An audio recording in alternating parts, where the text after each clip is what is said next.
Buenos días mi gente, soy yo nuevamente. Me encuentro aquí con un Nissan Altima con un ruido muy raro.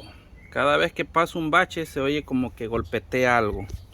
La otra vez estaba viendo un video acerca de esto, de que este problema se suscita porque a veces los calipers se desgastan por dentro, ¿verdad? Este tiene un movimiento medio raro y yo pienso que no debe de tenerlo. Miren, este caliper, si le hago así, se mueve, y cada vez que paso yo un bache se oye como que un tronido, como que golpea así, así, así. Pero estoy viendo que esto truena.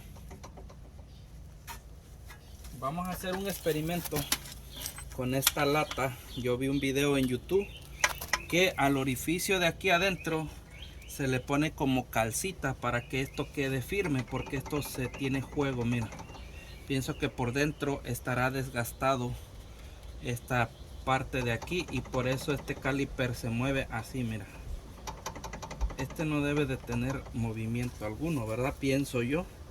Vamos a hacer ese experimento y ya traje la tijera para cortar este bote. Vamos a cortarlo y ahí, lo vamos a cortar, y posteriormente con esto deben de tener cuidado porque es un material muy filoso, entonces uno debe de tener bastantísimo cuidado. Debes de usar guantes. Entonces vamos a hacer unas tiritas, algo así, y las vamos a meter en el orificio por aquí, así por dentro.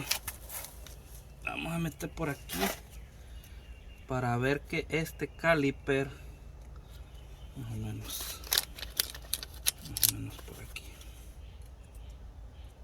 así lo metemos por dentro y después metemos el pistoncito que va por ahí.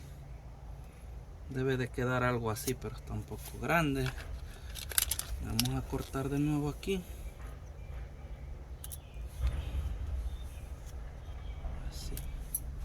Entonces lo vamos a meter por ahí así, chac, y que quede bien para que esto ya no tenga juego. Y lo voy a ir a probar a ver si todavía se sigue escuchando ese ruidito medio raro. Cualquier cosa yo les mantengo informado, mi gente, ok. Voy a quitar el caliper, lo voy a limpiar y después voy a proceder con el siguiente paso de meterle esta lainita por dentro y yo les digo cómo quedó, ok. Voy a hacer una segunda parte del video para que yo les diga si solucioné o no solucioné ese problemita. Nos vemos. Que tengan un buen día y que Dios me los bendiga a todos. Bye.